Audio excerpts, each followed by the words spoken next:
Welcome to the Enlighten Up podcast, where I am going to take you into a deep exploration of what it means to exist in this current reality.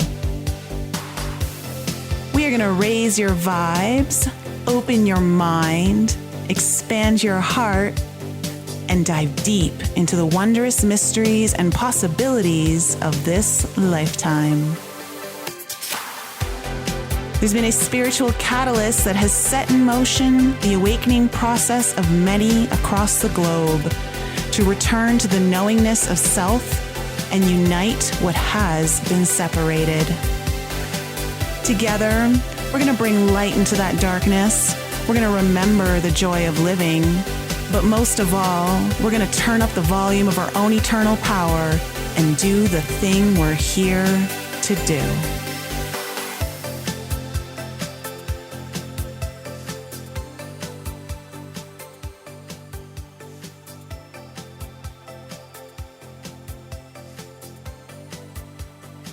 Hey everyone, welcome back to the Enlighten Up podcast. I'm really happy to be back with you this week. And before I get into the show, I just want to let you guys all know that I am part of a Leadership Squared seminar series for next generation CEOs. And I'm going to leave a link in the show notes below for you guys if you'd like to register for free for a lot of great speakers who will be talking about leadership coming into this new era and kind of how we're moving out of the old patriarchy system, but what does it mean to lead with authenticity in this world? And the topic that I've talked about is how do you lead with authenticity in the age of cancel culture? So I hope you guys sign up. All the links are going to be in the show notes below this podcast, and it's going to be really exciting. It is during the week of July 13th. So without further ado, though, I want to introduce two fantastic guests of the Skeptic Metaphysicians podcast. Will Rodriguez and Karen Ensley are here today, and they explore the endless possibilities of self-growth, tinged with, of course, a hint of the supernatural. Their podcasts come out every Wednesday, and I'm super glad to have you both here. How are you guys doing today? Excited that we're actually have been called fantastic for the first time ever. We tell ourselves, but it's just not sticking. It sounds much better coming from someone else though, doesn't it? It sure does. Well, it's super fun. I got to record with you guys a few weeks ago on your show. Of course, Karen, we missed you. I know that you were kind of unavailable. COVID. Yeah. I got the COVID call. Sadly, I picked up. The big C hits. Yeah. I think we've graduated. Big C was something different up until 2 years ago. Now the big C is COVID. Yeah, I know. It's been displaced. It's so true. It's so true. Oh my gosh. The fact that we won't even go into that. But before we were just hanging out, chatting before the show, and we were kind of talking about some stuff, and already some synchronicities were coming up. And, Karen, you were talking about you just went hang gliding this morning. I know I did. It was so awesome. That's so exhilarating because I've gone skydiving before. Wow.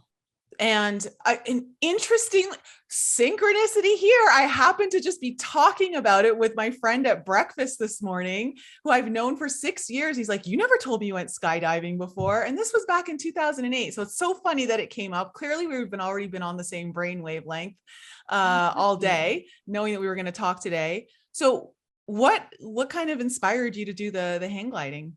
Well, so actually, I've always done stuff. Well, it's been a while, but when I was younger, I did all kinds of stuff. I've ridden on top of a train. I did the paragliding in the Alps. I've gone 10 stories below the surface of the earth.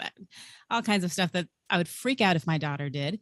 And travel to China alone. So then I had a daughter and had to stop because I had to, not die until she was at least 11 or 12, which she is now. And now all bets are off. Now minor detail. But I host a travel show called Destination Virginia, where we explore different fun things to do in the area. And this hang gliding thing kind of came up, and my co-host chickened out. And so I was the only one left. We're going to hope Barry does not listen to the show. All right. So what went through your mind when you were in the air? It's incredible because I've been in a parachute before. I didn't jump out of a plane. I jumped off a mountain, but this was different because it was tandem. I wasn't doing it myself, because that would surely have been plummeting to my death. But just feeling, I put my hands off, I let go of the bars, and I was in this little kind of bag, like a little satchel that you're in, and you're hanging under this hang glider, but you weren't really connected to anything. And just feeling the breeze on my body, going through the clouds, going over the clouds. It was flying, and it was really spiritual. I have two people that I love dearly that passed in the last 2 months. And I was talking to them and I'm like, I'm here with you guys, and just feeling the energy and the vibrations. It was such a joyful experience, and it felt so safe and so energizing. And oh my gosh, I would so recommend it to anybody. It was fantastic. Wow, that's so exciting. And there is something so liberating and freeing about not being connected to anything. And at the same time, you're connected to everything. Yeah, There's so much there that's kind of propelling you forward and keeping you exactly where you are. But of course, it's all unseen to our eyes, which of course is a big theme of your podcast. You guys explore a lot of the supernatural, the unseen, all the things that regular science cannot explain, which is kind of, it's interesting. It's how my podcast kind of started. We're like, oh, let's just kind of get a skeptic on the show. And two of us fringe people who love to go into all the different possibilities. So are you both skeptics? Well, let's see. Did you both start off as skeptics? Would you say your skeptic journey has shifted since doing the podcast? And where are you guys today? So I would say that I'm a lot more of a skeptic than Karen is, to a large extent. I've always been very rooted in the scientific. I've got to feel it, taste it, see it, hear it. I've got to know it's real before I can just take that leap of faith into believing anything. It comes from the ego, right? I don't want to be taken advantage of. I don't want to be seen as naive. So I need proof before I can believe anything. Karen, on the other hand, has always known that there's other things out there, and has, instead of asking the questions, how do you know for sure? She's asked the questions, wow, tell me more.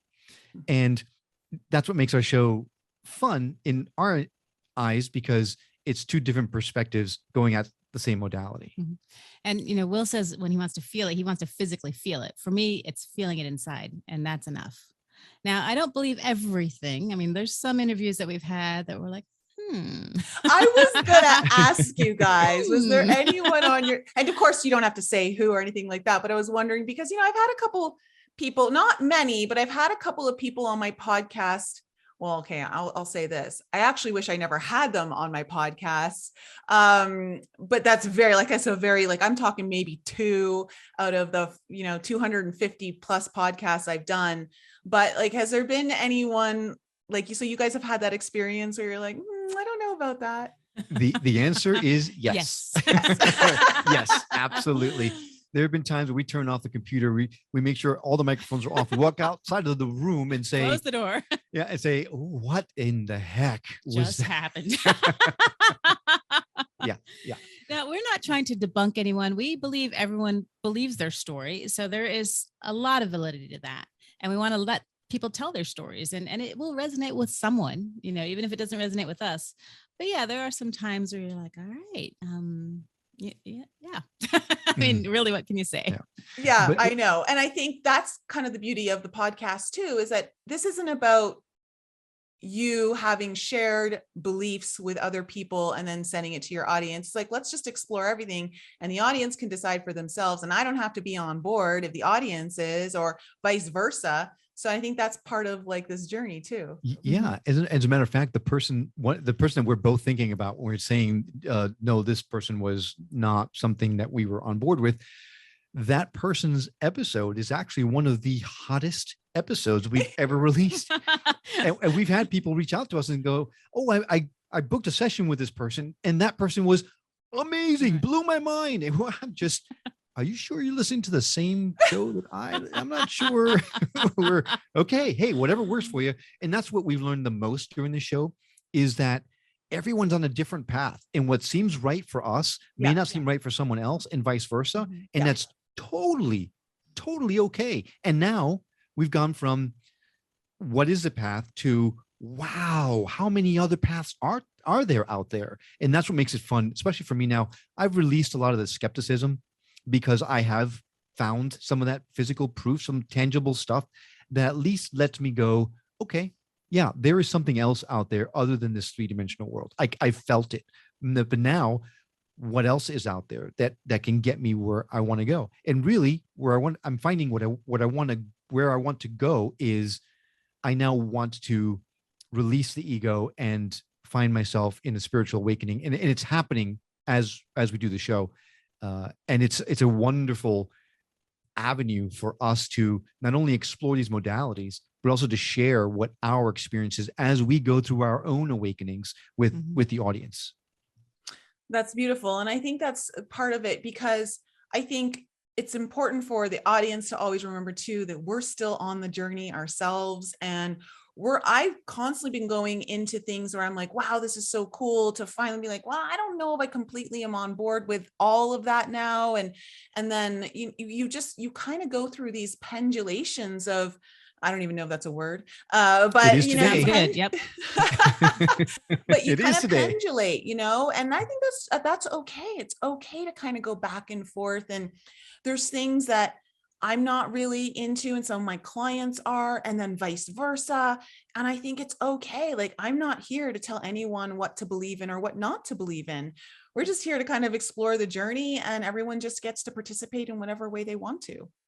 Absolutely. So, Will, you mentioned that you've had some of your own experiences. So cough it up. Let's go. Well, there have been, especially very recently, there have been some pretty remarkable synchronicities that continue to happen all the time. I mean, it is like one after another, after another, after another. And I think probably, if I think back as to when it started, I would say 4, maybe 5 months ago, a friend of ours went on a, he did it before, but he's on the second half of it now, this thing called the Camino, which is in a trail in Spain, goes through Spain into France. I don't know how many miles long, but it takes months to do the whole thing. You walk it. And you stay at different hostels or people's houses along the trail. Or you camp on the trail. And he was telling me about this, I was like, well, that sounds great, but never would I ever want to do something that just sounds crazy, right? Well, then very shortly thereafter, I'm scrolling through social media, and someone else that we knew from back in the day when we were in Orlando, Florida, is now doing the same trail, but on the England side, the English trail, doing the same thing. And then someone else that we know is going on the Portuguese side. So it just seems like there was a lot of that going on. All the while, I'm going, no, I'm not comfortable with that. I'm a resort traveler. I'm not a camper. I've got to be comfortable. However, I'm a backpacker. Yeah. I'm like, let's go. Right. But then I hear a show that you recently released where you shared your experiences with ayahuasca and psilocybin. And your message was, get out of your comfort zone and let yourself experience things that you wouldn't necessarily experience. And then after I heard that, I heard another person say the same thing, another person say the same thing. And then I am dying to go on a meditation retreat. And there's a place here in Virginia that is world renowned. And I'm thinking about doing this, but I don't know about this. And it turns out that one of our very closest friends actually not only knows about the place, but actually goes there all the time and knows the people that run it. The caveat is that you have to camp. I have to camp out on there. And that is just not my thing. So I was fighting it. And then after all these synchronicities, I am now aching to go on my own, a single man tent, to do this meditation retreat out in the wilderness. And I'm looking forward to it. Wow. But there's this book called The Phantom of Prophecy. This just happened yesterday. Phantom of Prophecy is a book that talks about a prophecy that was hidden by the church, that talks about all things spiritual, and it really leads to an awakening of humanity that's coming, but the church didn't want it to come out, so they've squelched it for a long time. And it just so happens that Karen's sister brought her a birthday gift, and it just so happened to be a bracelet with a medal of Fatima on it. And I had just brought that book up from the basement because I wanted to read it again. And it just so happened, like literally, that this is a book that my sister-in-law hadn't read. So it just, but then go on to all the constant 1111 number, that no matter what, when you follow me on Facebook or on Instagram, you'll see me posting 1111. I don't do it all the time because it gets obnoxious if I put it all the time, but it is constantly following me everywhere I go. It's every time I look up, it's 1111. So it's just a lot of things all at once pointing me in the right direction, to the point where I've got this spiritual awakening happening that I don't know where it's leading me, but I'm happy to go where it follows. Follow it. Wow. So how long have you guys been doing the podcast? Has it been like a year and a half or so? Almost exactly a year and a half. Yeah. Okay. Exactly. Wow. And so you're kind of, I mean, Karen, you're probably like me, your heart's in it. You know what you know, and sometimes you can't explain it. But there's just certain experiences you've had. And now it sounds like, Will, you're starting to have some experiences where you're experiencing the result of being tuned in. Like you're actually paying attention. And so Yes. you're being spoken to. Yes. There you go. I like that. You're actually paying attention. Yeah, no, you're right. Up until very recently, I was closed off, and I wasn't paying attention. I wasn't listening, and I wasn't letting things come in. And I don't know how many people on the show have told me, you just have to surrender. You have to let it go. You have to stop wanting it so much, and little by little, just pay attention to the little things, and it's going to come. Sure enough, that's what's happening. I'm starting to let down my guard, and I'm finding things happening to me now that weren't happening before. Where Karen, pretty much your whole life you've had experiences, right?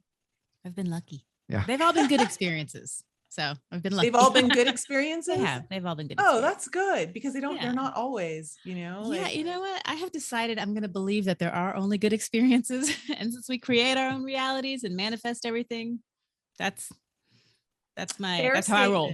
Yeah, fair statement. Absolutely. So you're experiencing a huge uptick in synchronicities. Before we kind of hit the record button, Karen, you mentioned to me that there's been something about a harmonic egg that's come into your existence, your experience. What's happening with this harmonic egg? So it's a big egg. A woman out of California, I believe, created it. Colorado. Colorado? Oh, I thought it was California. Okay. Oh, okay. And so it's meant to kind of reset yourself. It uses light waves and sound waves. She built this egg, and it's very specific. It's olive wood, so it's a spiritual wood. There are, I think, 90 now. Is that? 90 worldwide. Not very many. But basically you sit inside, and it's a pretty good size. So it's not a claustrophobic thing. There's a nice little recliner chair, and you have to be tucked in because it's all about the nurturing and the love. And then they close the egg, and then you just sit there in the light and listening to this music for about 50 minutes. And it's meant to be healing. It's meant to be a reset. And we had done it before and just left feeling just gleeful and elated and wonderful.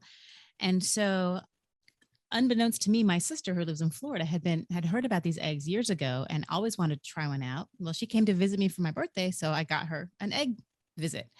And the wonderful woman there gave me one too. And they have to set it up according to what they think your needs are. So I'm in the egg this time, expecting it just to be the same relaxing experience that I had had before. And I'm laying there, and I'm just trying to think, I've had some issues. I think I told you I had a few people close to me that passed away. So I've had a lot of sadness. I had COVID. I had some other things happen in the last few months that have been really difficult. And so I'm just trying to let go of all of those, toxic feelings and thoughts, and have forgiveness and love. And as I'm thinking these thoughts, I know it wasn't my heart, but it felt like my heart started to vibrate, like a little shiver. And I'm like, okay, that was interesting. And then it happened more. And then before I knew it, my whole body was shaking so hard I could hear the chair rattling. And I had goosebumps and I was freezing. And I'm like, all right, I'm thinking I'm being somehow dramatic to myself. I'm just, freaking myself out. Just take some deep breaths, relax, let it go. So I'd take some deep breaths and start shaking again. And so after the hour was over, I got out of the egg and I was sitting outside in the sun in 85-degree weather, wearing a fleece, drinking hot tea, and I could not get warm.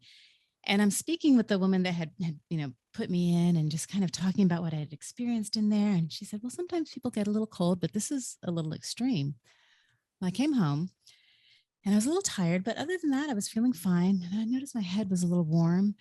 And, Will takes my temperature and it's a 102.6. And I'm like, that's odd. I don't feel sick. I'm like, well, I'll take some Tylenol. I'll go lay down for a little bit, see how I feel. So he comes up about an hour later. My temperature's up to 105, but I'm not I'm not feeling like I have 105 temperature. And it took, let's say within about an hour and a half, it was down to 103 and it held there for a while. And then by the end of the night, it was gone. And the next day I woke up feeling fantastic, like more energized than I've felt in the longest time. And I was communicating this whole time with this lady and she's like, it's just all this toxicity that's in your system, the COVID, the deaths, the sadness, the hurt, all of this is just coming out of your body. So just, drink lots of water and just, if you feel like you need to go to the doctor, go, but this is probably all it is. And I mean, I think the egg did this. So they refer to, each egg has their own name. And this one was Joelle. And they refer to them as a living being. Like its own consciousness. Yes, it's a conscious being. And there are, I think she said 4 guides that work on whoever's in the egg. Inside the egg, yeah. Yeah. So 4 guides that work within the egg? Spirit guides. Spirit guides. I guess really? one of the ladies that owns the egg is clairvoyant, so she sees. So she's able to see. So when she was in the egg, she saw 4 people working on her at the same time. Mm-hmm. Now we should mention that a few weeks before you went into the egg. I'm sorry. Yeah, you went into the egg, but then you came home when you got COVID. Oh, that's right. Right. First, our daughter brought it home. Right. So she brought home the positive test first. This is something you can do remotely. They can put your picture in the egg along with some information about you, very similar to what distance Reiki does. And you are supposed to just lay back and relax for 50 minutes. What's how long the session is. And they tell you that, okay, we're going to do the session, just relax. And then you just sit there and you can watch TV or you can read or whatever, just stay in bed, relaxed, not do much, don't exhibit much effort. Well, Sienna our daughter had COVID. We put her in the egg remotely. Within 24 hours, she was up and walking about without a fever, without a cough, like as if, she still has some symptoms, but much, much better. Mm-hmm. The very next day, we put Karen, now firmly suffering from COVID, in the egg remotely. Not 24 hours later, she was up and around without a fever or a cough. It was unbelievable. Like it truly was unreal. It was. And I fell asleep during the time that I was remotely in the egg. And I woke up totally forgetting about, the egg. And it was probably about 5 or 10 minutes left until my session was over. And my whole body was like vibrating. It was weird. And prior to that, I had not been able to get my fever below like 1015, no matter what I took and how often I took it, for like 4 days. But then the next day it was gone. Wow, that's so interesting. I've never heard of these harmonic eggs before. Yeah. So this woman has them, like 90 of them across the different parts of the country, or? Yeah, they're individually owned. All over the world. Yeah. All over the world. Mm-hmm. Yeah. Oh, wow. They're individually owned. Mm-hmm. But she was the originator, this woman. Gail is her name. Yeah. And I think she has an engineering degree or something. So she actually created like the blueprints and everything for it. She designed it. Yeah. And it has to be very specific. Basically, it sounds like this egg, obviously we know that the time and space barrier is easily broken. I mean, we're doing a podcast right now and we're not in the same room. But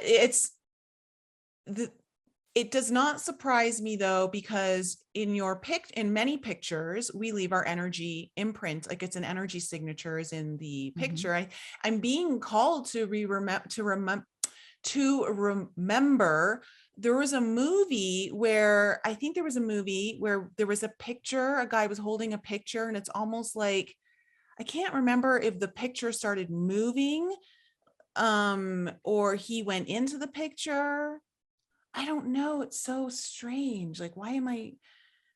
But maybe I'm just recalling this to be emphasized on the fact that the picture is still very much alive with our energy signature. And so this egg is able to tune into that and connect with your energy while you're resting in your own home. Sure. Remember, I'm the skeptic in the bunch here, right? So when we first interviewed Now them you're for our not. show- I was a skeptic. You're skeptic-ish. Yes, I'm skeptic-like. Okay, right? we'll go with that. But we actually interviewed them, and we're going to release this an episode of our show about the harmonic egg with a lot of information about it, and we'll share our experiences in it, because we each had very different experiences the first time we went in it. But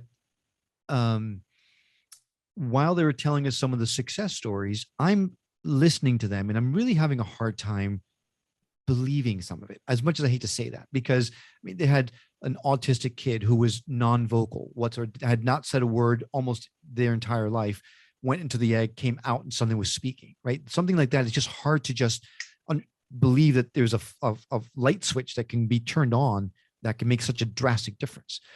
They've talked about organs that have regrown in people and things like that. So I've had a hard time with it, just because scientifically, I don't know how that would work. But because of these experiences that we've had, I'm convinced without a shadow of a doubt that there is something incredible happening inside these eggs, whether they are conscious or not, whether there are healing guides in these eggs or not. Something is happening that is fundamentally changing our chemistry, because the very next day after Karen's crazy fever event, she was feeling on top of the world, better than ever, like she was a brand new person.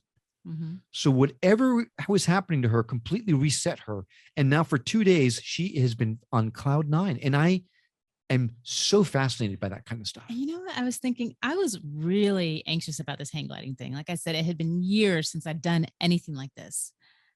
And today I was a little nervous, but it wasn't, it wasn't bad. So I wonder if some of that was taking some of that fear out as well.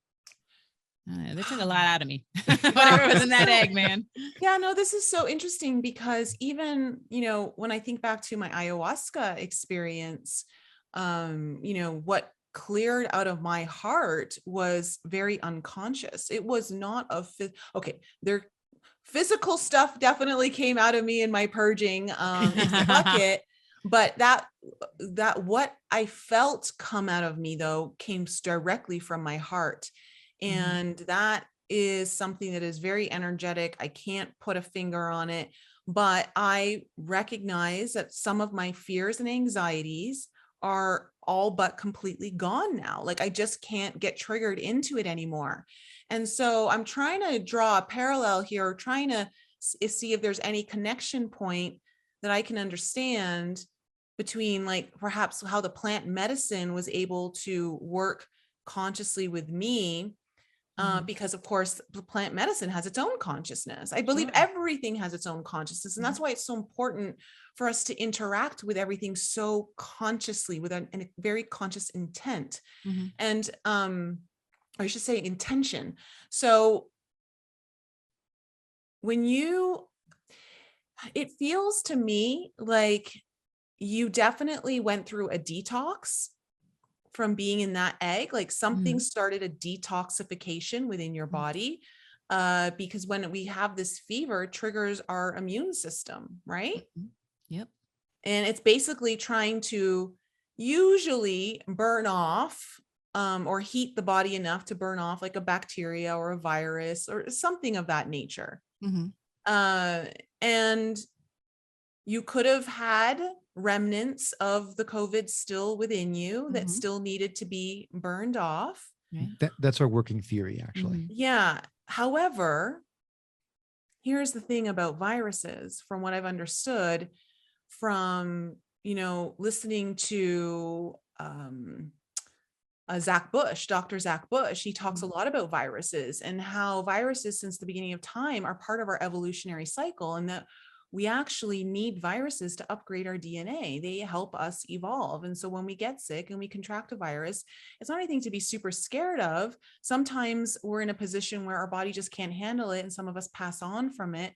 But for the most part, the virus goes in and actually like reworks our DNA. Like there's an evolutionary process happening. And so I'm wondering if the egg was able to almost enhance that evolutionary process within you DNA wise. I don't think I have much doubt about that, Yeah. honestly, myself. I know Reiki, the theory behind Reiki is that it accelerates whatever's supposed to happen. Mhm. If you're supposed to get better, Reiki will accelerate your healing process. If you're supposed to pass on, it helps with your transition. I think there might be something similar to that, where put on steroids. Mhm. And I think also another element that I think was pretty integral in this was, I was telling you about these thoughts I was having, and a while back, someone wronged me pretty significantly. And while I was in the egg, I was thinking, I'm like, you know what? They weren't even thinking about me when they did this. You know what? I forgive them 100%. I forgive them. I would tell them that if I saw them, I would, outpour the love, because it wasn't about me. And the minute I let that thought go, so in my mind, it was black with this little kind of purple in the distance. The minute I thought that thought, all of a sudden in my mind, I was surrounded by purple and a white spiraling, and I was going into something. And that's when everything started happening. So I think it was a maybe physical detox with the COVID, but also a mental detox with just getting rid of feelings of anger and Oh, yeah. frustration and being wronged and betrayal, and just letting all of that go and just filling up the love instead. Absolutely. I think there's so many parts of us that need to be detoxed. When we think about the Yes. detox, we think about the physical, but I Yeah. know 100% that although I could physically see I could see the physical detox from my ayahuasca, I Mhm. know that whatever detox from me was purely from my unconscious mind or even my subconscious mind, Mhm. because so many things about me have shifted since then that I can't explain. Like there's certain attachments that I had to certain people in my life that are no longer there. And I don't feel this I feel free. There's a sense of freedom that has Mhm. come through this whole entire journey. And then of course, like the mental thoughts that we sometimes have, like Mhm. that will completely alter our perception, our beliefs, and also kind of change the way our reality shows up for us. A lot of those have shifted, and so my reality's shifting as well. And it's incredible to see how deeply, when we actually, the detox of the mind, the heart, and all of the parts of us that are just absolutely unseen can have such an impactful effect on our lives right now, So today, like huge. immediately, like clearly, Mhm. like you experienced it within hours. Yeah. Mhm. There's no question that any kind of awakening is very uncomfortable. It's ugly, it's uncomfortable, it's hard, it's so difficult. Any kind of awakening. Mhm. Some people have a spiritual awakening and they go through hell before they can get themselves back up on their feet again. Other people experience different things. I'm of the mindset that every spiritual awakening is actually a detox of one sort or another. Mhm. You're detoxifying your fears, your ego, the person who you were, to awaken into the butterfly that we are supposed to be. Oh, there's that story I totally forgot about. Anyway, um, but where some people go through, you hear horrible stories about their spiritual awakening, what they had to go through to emerge on the other side. I'm wondering if the ayahuasca, the harmonic egg, different people have their spiritual awakenings or their detoxification by means other than having to experience something awfully traumatic. Yep, I believe so. Well, here's the Mhm. thing is that there are varying levels of our own experience of pain. What might be painful to me may not be painful to you. Mhm. Uh, but one of the things that I've realized is that we always have to lean in to our fears.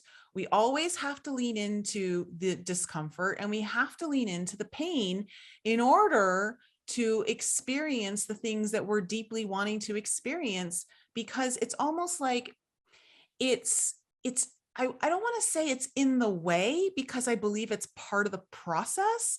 I think it's what helps to get you there.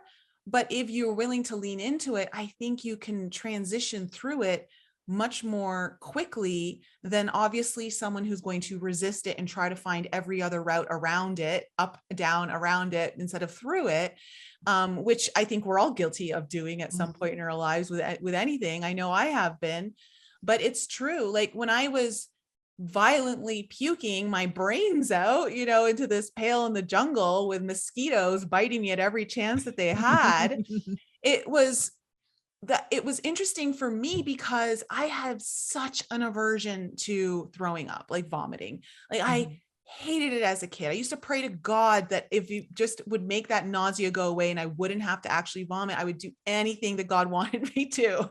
It's just, I absolutely hate it. And so being able to surrender and embrace the experience, even the ugly parts of it, even the uncomfortable parts of it, I think it's what shapes our experience, but also deepens the value of the experience. Oh, definitely. Speaking of the ayahuasca, since we're on the topic, I just want to let the audience know, because we're going to get into because it's going to be a nice segue into your butterfly story. While I was on the river during my psilocybin journey, I saw a couple girls go down on tubes, and I was like, that's going to be so much fun. I need to do that. I've been too serious. And this is something I've been like really strong with, is that I'm really trying to lighten up, which is so funny. My whole podcast is called Enlighten Up. And I'm like, wow, I'm not truly living my brand, like I'm truly not living it. So I'm like, I've got to get less serious. I've got to have more fun. I've got to just, and of course, with everything that's happened with COVID and everything over the last couple of years, I think it's so important that we start to embrace more fun. And so I want to say that I finally got to do the tubing over the July 4th weekend. And I went into the creek, and I want to say that the part of me that thought it was dangerous had some validity to it. Oh yeah. But the part of me that thought it would be so fun was also valid. And so I'm like, okay, I wasn't wrong either way, because there were some really scary moments that I went down on those rapids. It was not a lazy river by any stretch of the imagination.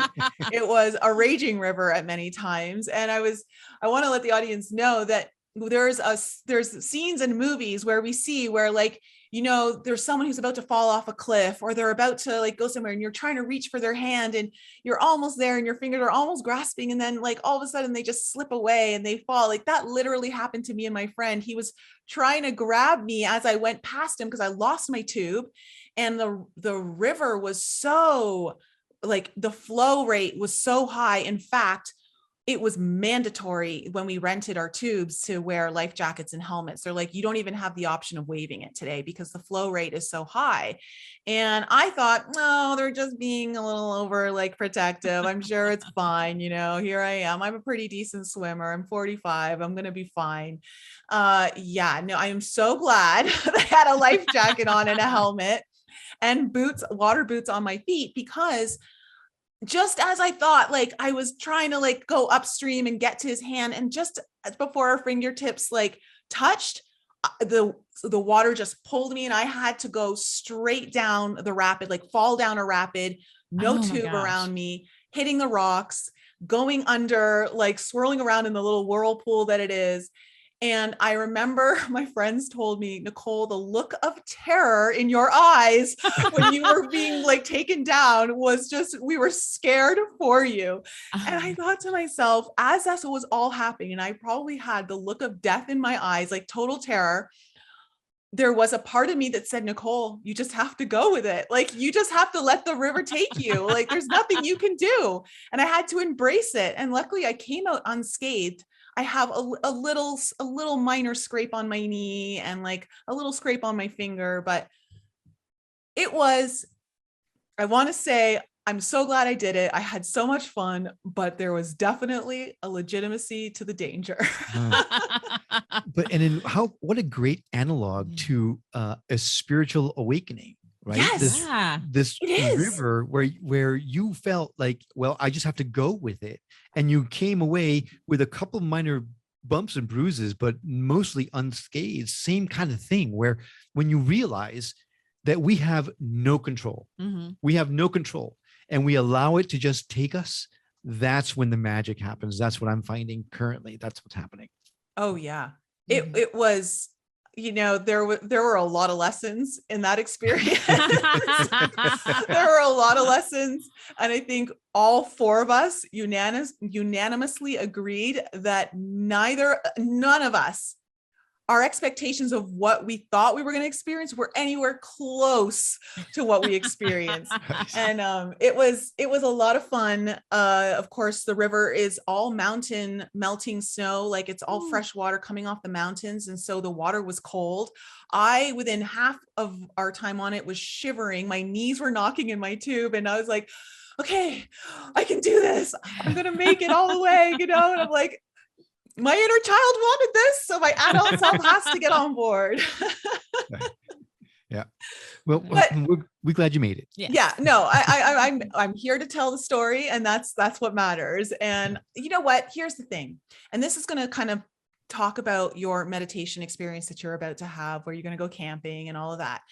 The one thing that I've noticed about, at least from my personal experience of my own life and choosing to do the less conventional things. Like for instance, I'm sure Karen, I went backpacking when I was 31 by myself as a woman. I went through Costa Rica, Panama, and all that. I can't tell you, within those 2 months that I went backpacking, I probably got more life experience stories that I could talk about and will be able to tell, maybe one day my kids, maybe one day my grandkids, but I would never be able to tell those stories had I just, continued to do the thing that I'd always felt comfortable doing. And it's these experiences where we take ourselves out of the comfort zone and we put ourselves in situations that could be a little bit scary. And this is not me advocating, like, go out and do the most harmful thing to yourself, like not at all. Have some common sense, but we need to push the boundaries because those experiences are the most rich. They're the ones that actually will leave you with the fullness and the richness in your life, that when you're probably on your deathbed, these are the things that really define your life in a sense of how you lived it. Not exactly defining who you are, but it provides you with those rich experiences that I believe we take on, into our next lifetime. Yeah. I always tell people, don't take the tour.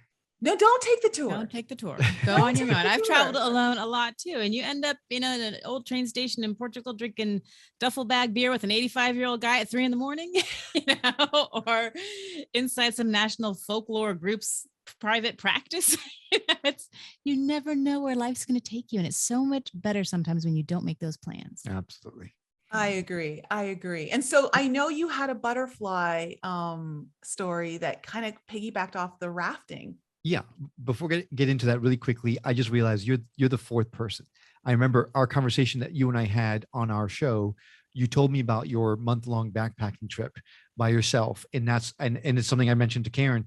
You were the fourth person that mentioned doing this, and which got in my head, I've got to do this, because for 4 random people who don't know each other telling me the same exact story, it just rang so true to me that I'm going to be doing that here very shortly.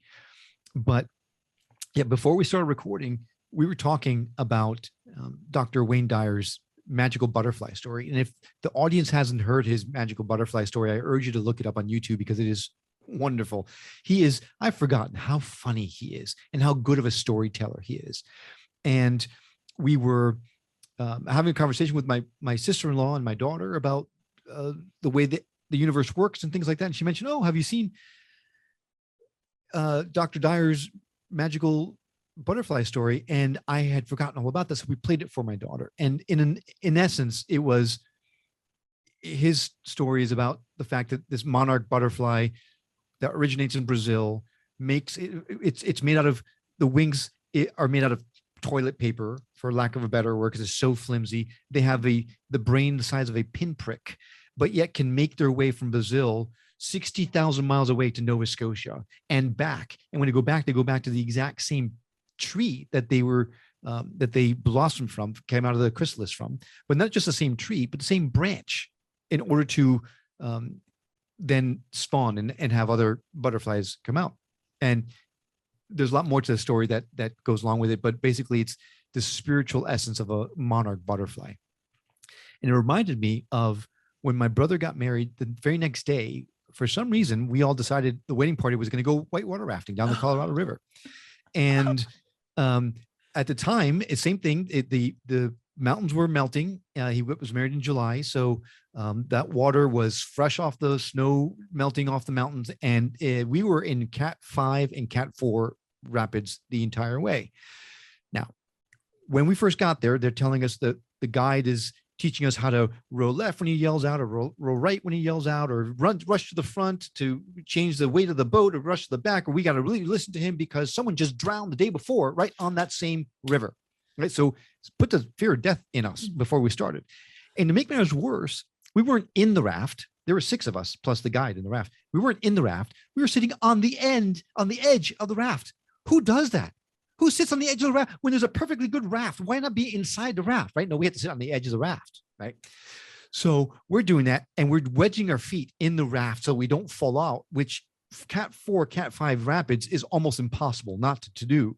But we're struggling. They took pictures of us, and our faces are the focus, the concentration in our faces are so palpable in the picture alone that you could see we were stressed out. But then after we went through some rapids, we'd come into these beautiful, calm waters. We're surrounded by the canyons. There's this peace that's around you. There's nothing but beauty and nature and calm water.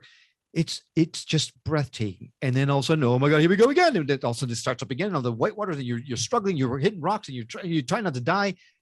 It happens occasionally, once in a while. Well, we had just gotten off a particularly rough Cat 5 or Cat 4 rapid, and gone into this really beautiful, serene water, when all of a sudden a monarch butterfly was flitting all around us. And everybody in the raft was like, oh, putting the finger up in the air, hoping it would land on their finger, whatever. And not me. What were the odds of a butterfly landing on anyone's finger? And then something inside me, Nicole, I can't explain this. I heard a voice, something inside me said, put your finger up. It's going to land on you. And I didn't raise my hand. Something raised my hand for me. And when I just magically, hypnotically lifted my finger up in the air, I'll be damned, the butterfly landed on my damn finger. And I'm sitting there with this butterfly on my finger, everyone around me yelling out, oh my God, how'd you do that? How'd you get to land on you? I wanted to land on me. And I'm not hearing a thing because I'm in tunnel vision. I am communing with this butterfly. This butterfly and I have this connection, this psychic connection that I've never experienced in my entire life. And after a couple of minutes, it just flitted off away. In that moment, I felt what everyone out there is looking for, and I thought was not real. And that is a complete and utter connection with everything. I was so connected with everything that I knew finally what I was striving for without even realizing it. And within a matter of seconds, that feeling was gone, and I was back to who I was and back to fighting rapids. But obviously, such a life-changing moment to me that I've been looking for that ever since. And that's really the genesis of my search, because I know it's there. I know it's real. I now know it's true and not something that I'm making up or figment of my imagination, because I have never been, I knew all the mysteries of the universe, and all it is just be one with everything, and you are there. It is amazing. Sorry, that was a long story. When did that happen? What year? This happened in early 2000s. I want to say. So this was like a couple decades ago. Yeah, it was a while ago. But you know how life gets in the way. Of course, Yeah. Forget about things. Mm-hmm. Well, it wasn't until very recently when we actually talked about this with a couple that came on our show about a year ago, and I re-released that episode this past a couple weeks ago, and re-listened to it, and I remembered that experience, which I had somehow blocked out, and that set me off on a whole other level again. Wow, what an intense experience! But that is a beautiful display of what it can be like to have that instant connection with everything, where all time and space around you falls away, right? Mhm. Like the voices, everyone, like they weren't there anymore, so to speak. Like it was just you and the butterfly and that deep connection. And And everything else. that's what's so beautiful about it, is that these connections can just happen in an instant and can completely transform your entire understanding of everything Mhm. without Yes. you even knowing how. Yeah, Mhm. no, absolutely. And like Eckhart Tolle talks about the power of the now, the Mhm. moment. There was no past, there was no future. All there was me and this butterfly. That's all that there was. The people in the boat weren't there. The water wasn't there. I wasn't there really. It was just this exchange of energy between this butterfly and I. And that's all that there ever needed to be. The power of the now. If I was thinking, oh my God, when's the butterfly going to go away? Or, I wish this butterfly had landed on me before, it would have wasted, it would have ruined the moment. But if we can find a way to tap into that moment of now, that power of now, and remember that the future and the past are just constructs, and the only way to live truly and completely is in the now, I think that would help a lot of people, me included, because I've not been able to find it since then. And it's difficult because a lot of people don't understand what can come through, really what that feels like to be in that present now moment. Because I can be here and I can be pretty present and be in this now moment and accepting of it. But there's even a deeper layer to the now moment that you just described to us through that butterfly experience that completely transcends even nowness, like time. Like it's no time, and so it's something that's almost, I don't even know how to describe it, because truly there aren't a lot of words that we have capable of describing such an experience. Yeah, I don't know of a way to describe it. I Mhm. think really when we're present in the moment, I mean, just on everyday life, right? Present here, you and I, Karen, we're all present in this moment right now. But really what's present here is our mind. Our mind, our ego, ourselves are present. What was happening to me at the time when I was with that butterfly? It wasn't my mind. It was my soul. It was the true me. So the watcher behind the mind, it was who was present. So the trick is not to be mindful in the moment. It's allowing the mind to step away and letting the watcher who is behind the mind actually come out and be present in the moment. And that's the hard part. That's the trick that I can't master yet. Wow. That energy signature of that moment is something you want to connect to more and more, because I think that's going to help even open up things for you further. There's a beautiful energy signature within that moment.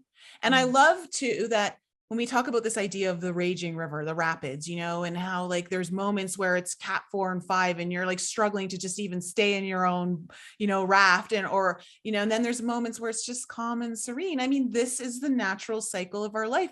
And it is actually describes the awakening process. There are moments where we're going through, what the hell is going on right now? I can't take it. The energies are so intense. I don't know if I can't sleep or whatever it might be. Like your life could be falling apart. You're having breakdowns, like whatever it might be. And then there's moments where it's like, nothing's happening. I'm kind of bored, and it's part of the process. Yeah. Mhm. And it's about like, can I stay in the raft? Or maybe I'm not supposed to stay in the raft. Right. No, I would come hell or high water. I was staying in that raft. I was not falling off that raft. You were not taking a tumble. No. No, not in those. Yeah. Okay, so before we close up, I want to ask you both a question. And Karen, we'll start with you. And there's two parts to the question. So Karen, we'll start with you.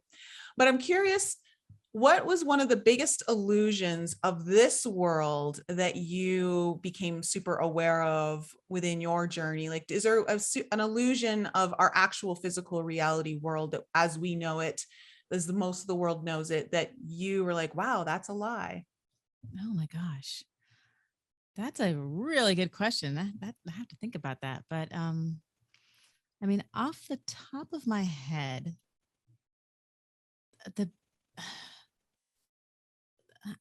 it's more of a, not necessarily like a physical thing, but the importance that we put on what we think of ourselves, what other people think of us, how we need to fit in society, how we need to be able to join together to make things work, that's not real. I think for me, that realizing that that's not the case, that we need to look even deeper inside of ourselves, and somehow taking that individual step can make you more holistic or bring everyone together more as a community. I know that probably makes no sense. No, it totally makes sense. I mean, I think we put way too much emphasis on what other people think when we actually really realize that no one's really thinking about us at the end of the day. Well, and the thing is You that, know, that we feel alone, but we're not. We're never really alone Mhm. because we have so many, whether it's spirit guides or energies or vibrations or whatever. Maybe that's what it is more. We have sometimes that overwhelming feeling of loneliness, but in fact, the opposite is true. We're No, never it's very alone. true. And that's something that has become very apparent to me, is how I'm truly not alone. And actually how I even isolated myself from my physical, like of course I can tune into, there's a ton of galactic assistance around me at all times. And that became very palpable and very real to me over the last couple of months, considering that there's a certain journey that I've been going through, that, I don't know how I couldn't have any, like, there's no way I'd be doing this on my own. But there's also realizing, and I know so many of us do this when we get into more of this deeper spiritual journey, because there's not too many people we can talk about with some of the topics that we really want to understand, that we will isolate ourselves or think we're more alone than we actually are. And we create this illusion when really there are probably a lot more people showing up for you than you're maybe giving credit to, because we tend to focus, maybe it's like that family member who just doesn't like show up for you. And so they become your entire world, and therefore no one's showing up for you. We have a tendency to project that. Yeah. Cool. Okay. And Will, what about you? This is such an unfair question, because it's like asking what's your favorite kid, right? There's so many things that I've learned over the last several years that were so eye-opening to me that to choose one is really difficult. That's true. Your skepticism has changed tremendously. It has. I'm a different person completely. I'm a complete different person. And I think probably to go along with that, the biggest lie that I discovered was that I don't have to know. I don't have to know. I don't have to know for sure. I don't have to be right. I can just accept that I'm never going to truly know exactly what's out there and why, and still be okay with it. I fought it for so long. Yes, I know. Karen is cheering. I'm clapping. Yeah. Oh my gosh, we've had this conversation for years. We would get into knockout dragouts about how we raise our daughter, for example, religion or not religion, right? And we were on opposite ends of the spectrum on that. I mean, but there's so many other examples of that. But the main thing, just not to bring anybody else into the conversation, just for me, learning that I don't have to be right, that my attachments to being right and being perfect and not being taken advantage of and things like that are the source of all my problems, of all my challenges. When I realized that, and when I not just realized that, but when I learned to live it, the veil became completely lifted. I am a different person than I was 2 years ago in so many ways that I couldn't even begin to tell you even a small fraction of the ways that I'm different. Well, we're all here to grow and change. And so we were to stay the same, it certainly wouldn't be doing justice to this lifetime. So bravo. Okay, now to the next part of the question, and we'll start with you. So Karen, you have a couple minutes to think about your answer. Yay. Oh no. I was thinking about my answer the whole time. I saw the wheels turning. Okay, now what would be the biggest illusion that was, or what broke for you when it comes to the world of spirituality or the spiritual community, where you're like, you know what?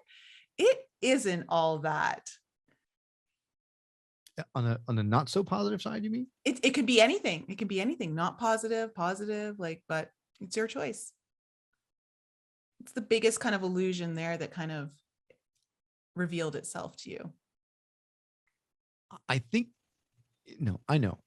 The biggest illusion that was revealed to be false for me was that this topic, these modalities, this lifestyle, this spiritual path was a very small, limited group of people that might or might not be off the rocker. Right? We have found through the course of doing the show and doing the explorations into the things that we're talking about on the show, we have found that this is so much broader than we ever imagined. There's so much more to it than we ever thought there was, that the only thing that we know for sure now is that we're never going to know it all. We are all saying the exact same thing, but using different words to say it. So each of these modalities is a different way of saying something or getting to the same place. We're all going to the same exact place. We're just choosing a different way to do it. And every path is just as valid as another. So in the past, when I'm thinking, yeah, there's just a few crackheads in the corner thinking about past lives and things like that, I'm now finding that, oh my God, You're hanging out in the corner with them? I'm not only am I in the corner with them, I'm You're actually bringing the pipe? yeah, the drum, the pipe, whatever I can bring to contribute, because wow, am I celebrating this newfound dimension of life? Because that's really what it is. It's a new dimension that once you dip your toe in it, it will open the door wider for you, only to let you discover that there's so much more out there than you even possibly thought was available or even existed. And the fact that we'll never stop learning about what's out there. That's the coolest thing I've learned about it, I think. I love that. Very well said. Very well said. Thank you. And Karen? Oh, so my wheels have been spinning now. So I was raised Catholic, not super strict Catholic at home, but I went to Catholic school for 12 years. But after that, I went to college. I got a degree in anthropology and studied a lot of world religions. And so I took bits and pieces of different religions and kind of combined that with my, Catholic upbringing to create a sort of spirituality for myself. That being said, I always kind of felt like I was living on the edge of the Christians. I don't know how they'd feel about me, but it is what it is, right? This is what I choose to believe. I'm taking bits and pieces. So that being said, I never really thought about this different type of spirituality. We're talking with mediums and channelers and the whole 9 yards. I never thought they could go together. Not that I thought to exclude anything, but I thought, okay, now they're really going to hate me because I'm like interested in this stuff too. But just learning, so many people that we've talked to, they're like, oh yes, and Jesus, this and that, and or Allah will be here doing that with the spirit guides, and they've kind of combined everything together and kind of realizing that it does not have to be separate. Contrary to what the Catholics would think, you can believe in the spirit guides and the higher energies and the vibrations, and still believe in your Christian beliefs that you were taught, or your Jewish beliefs, or whatever, and that can all come together, because really it's kind of like what Will is saying. Everyone is saying the same thing.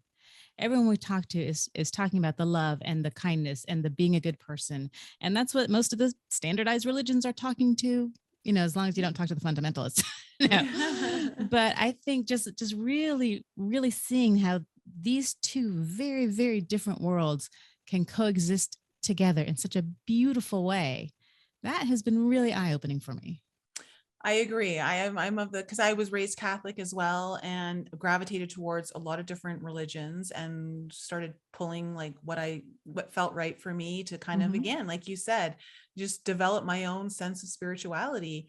And now I'm realizing that all of it matters. All of it has value to some degree. And the truth is that there are illusions within religion as much as there is within our spiritual community.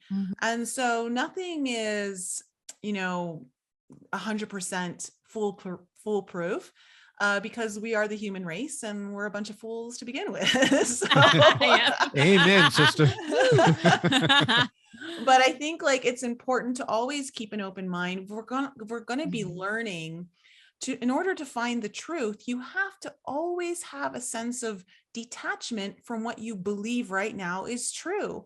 And I have seen within the spiritual community, and I've fallen prey to this myself, is where you believe so much that this is the way, like this is how it is. And through my time and discovering like, oh, well, maybe that's not 100% true. I think there are definitely some truths in there, but I don't think it's fully all that. Like, I think there's some misinformation or misinterpretation within that maybe it's time to like be open that it could be something else. And when we step away from this idea of putting everyone and every idea into certain boxes and camps, that is when we can truly allow for the truth to fully emerge, because we're always trying to label something or put it in its rightful place, you know, as opposed to just letting everything coexist together and let the story itself be what it's going to be, as opposed to what we think it needs to be or should be. And that's part of the journey as well. But I really appreciated having you both on the podcast. It's been a lot of fun. It has been. Thank you for having us. It's always great to talk to you. So let the audience know where they can find you and what you guys have going on. Probably the best place to find us is skepticmetaphysician.com. That on our website, you can subscribe to the show directly on there. All the different podcasting platform apps are there. You can just click a button and you can subscribe to it directly there. You can listen to the show directly from the website. You can watch our videos on the website. We also have a members only area that, excuse me, sorry. We'll also have a members only area that provides discounts on services and things like that from our past guests that as a member you can enjoy. It's perfectly free to join, be a member of the community, and you have access to this area. But most importantly, you can connect with us. You can send us an email directly from the site. You can send us a voicemail. You can leave us a review. Everything is like a one-stop shop for all things Skeptic Metaphysician. And we love hearing from people. Love it. Yes. So we love feedback, good or bad. We're always trying to grow and get better. And the way we do that is by listening to the audience and seeing, hey, I didn't think that was very good, or wow, that conversation was incredible. Do more of that kind of stuff. We'd love to hear about it. So we welcome anyone to not only come and hang out with us on the show, but also engage with us, talk to us. We also have Instagram and Facebook on there, so you can connect with us there as well. And all that can be found on skepticmetaphysician.com.